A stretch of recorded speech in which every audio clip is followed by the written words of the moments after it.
Hi, it's Mike with AskTractorMike.com. Got a viewer letter today talking about the exciting topic of traction on a tractor.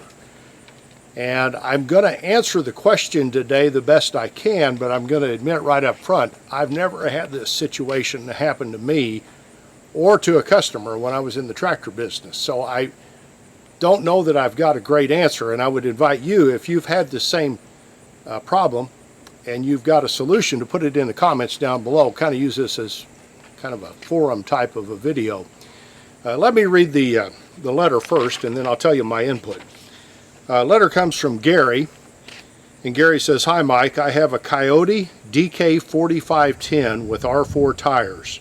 The rear tires have ballast in them. I have very little traction in anything other than the perfect conditions, even in four-wheel drive. My question is, would lowering the air pressure in the rear tires increase my traction in slippery conditions, like it does in vehicles on sandy beaches, or is it just the nature of R4 tires? Thank you, Gary." First off, I looked up what Gary's tractor has on it in terms of tire size, because that makes a big difference. And if you're shopping for a tractor, you may look at these tractors and they all have different tires on them, and you may not notice that there's quite a bit of difference in the size of the tractor tires. Now, a DK4510, according to tractordata.com, would have had 10 by 16.5 front tires and 14.9 by 24 rear tires.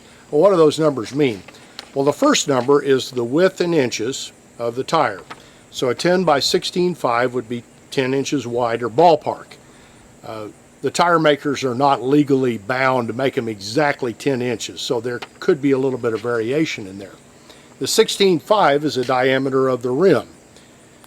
So you've got a 10 inch wide by 16.5, 16.5 inch tall rim. Now the back tires are 14.9 by 24s. And that means 14, almost 15 inches wide. Why do they do 14.9? I don't know. I guess it sounds good, but 14.9 inches wide and 20 inches tall rim. And that's a pretty common combination for a tractor the size of the Kioti. In my first experience with really understanding the difficulties with traction on a tractor was actually when I worked in the dealership world, and we were a Kioti dealer.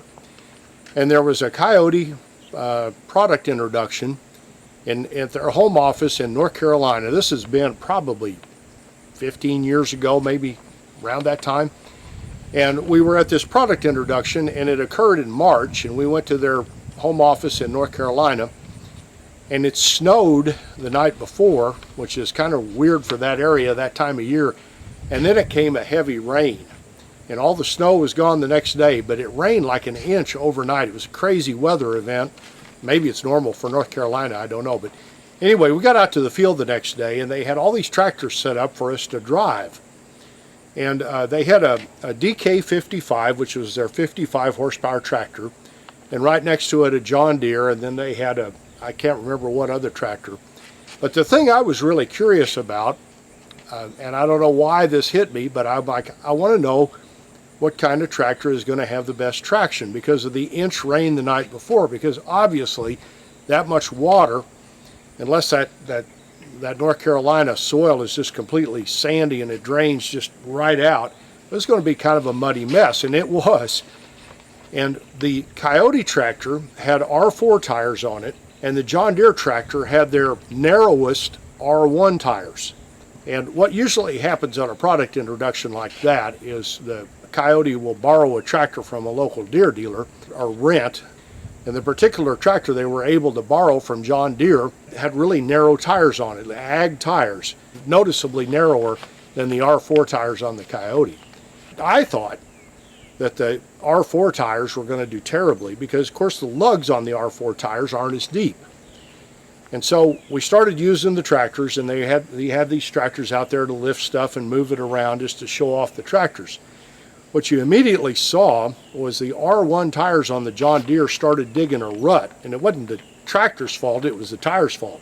And so they're digging ruts out, and they're making ruts, and they're getting deeper and deeper. They're digging out with the lugs the ruts.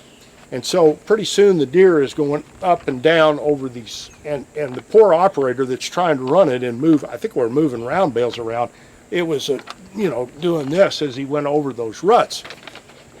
The Kioti tractor had R4 tires on it, and it was digging down a little bit, but not very much, and they were gliding kind of on top of the wet soil.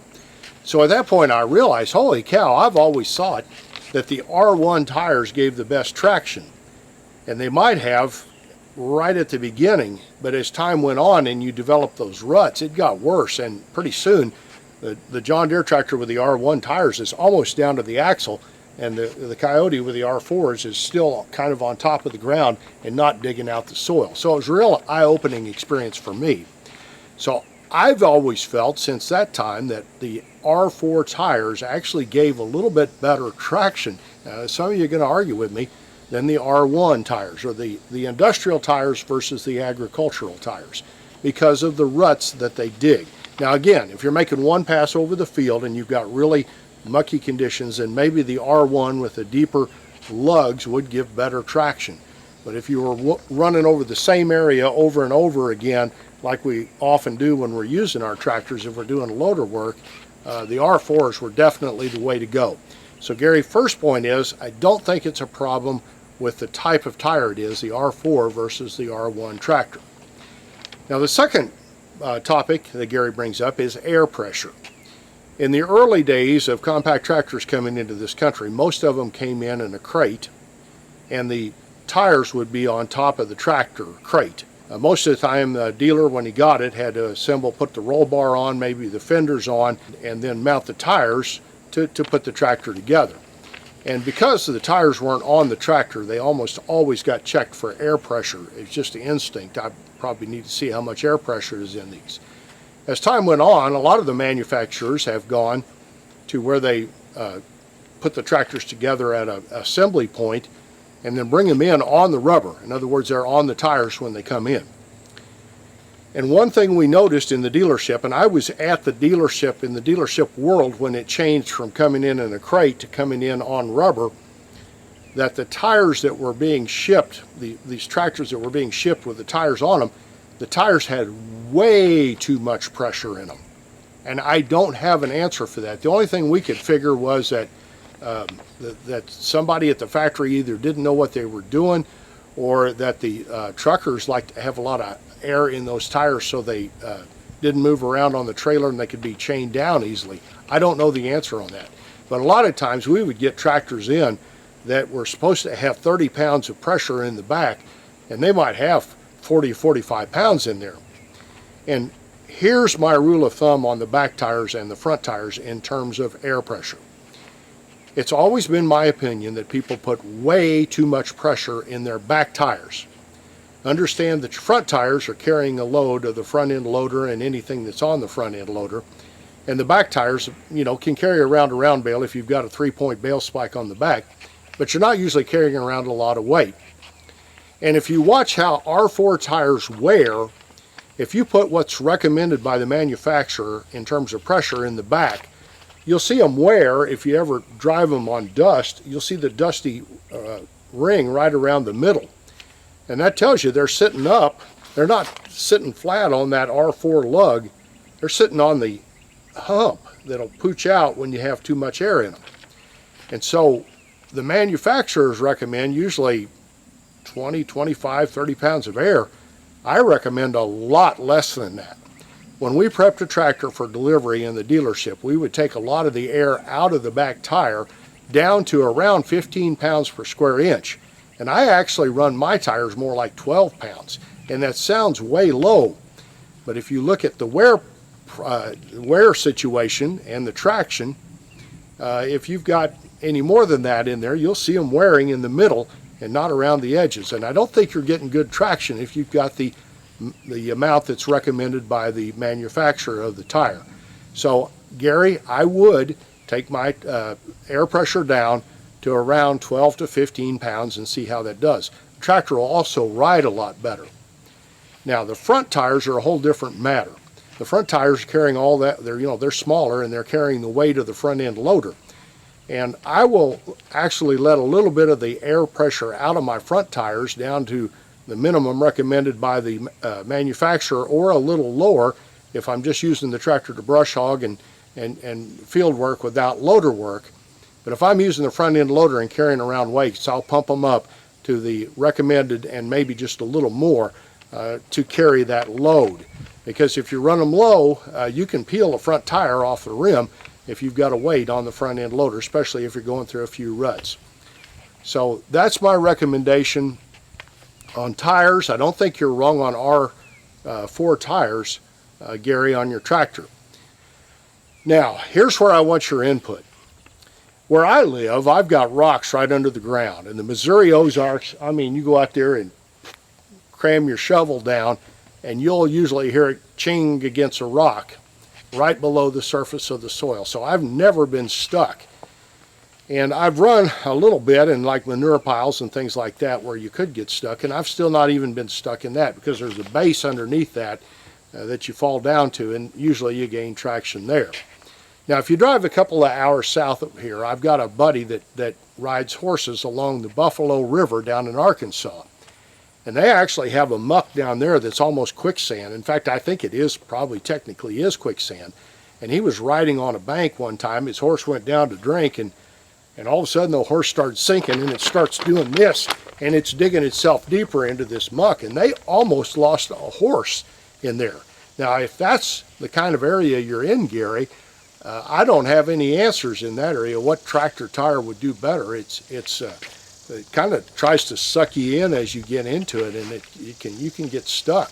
And there are those kind of gumbo type soils around. Now, Gary, I looked him up. He lives in Connecticut, northwest of Hartford, Connecticut. Looks like a pretty area. I've never been to that part of the country. It's on my bucket list, but I don't know what kind of soil condition you have there. But where I've never been stuck with an R4 tire with four-wheel drive, ever. And I've dealt with a lot of customers that bought R4 tires, and to my knowledge, I've never had any of them stuck. So I'm not an expert on this topic.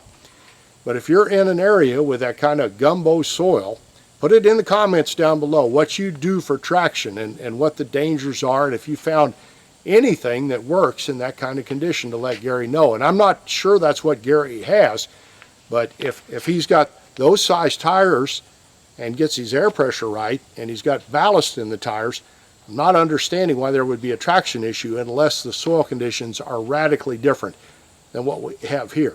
And if you've got those types of soil conditions and you've got a solution, put it in the comments down below so Gary will know, and I'll know if I get viewers that have this problem in the future. I appreciate you watching my videos.